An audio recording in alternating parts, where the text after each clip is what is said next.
Hi guys, it's Debra again.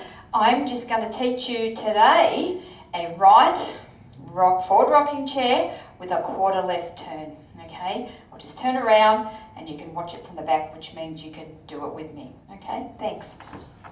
Okay, so our weight is on the left and we're going to be doing a forward rocking chair. So we rock forward and back, quarter back and forward. We'll do that again.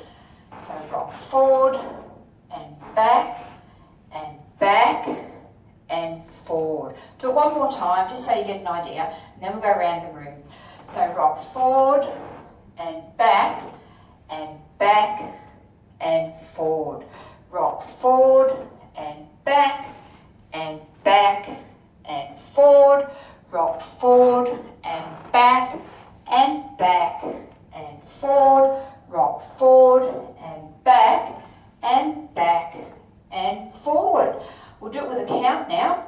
So 1, 2, 3, 4, 5, 6, 7, 8.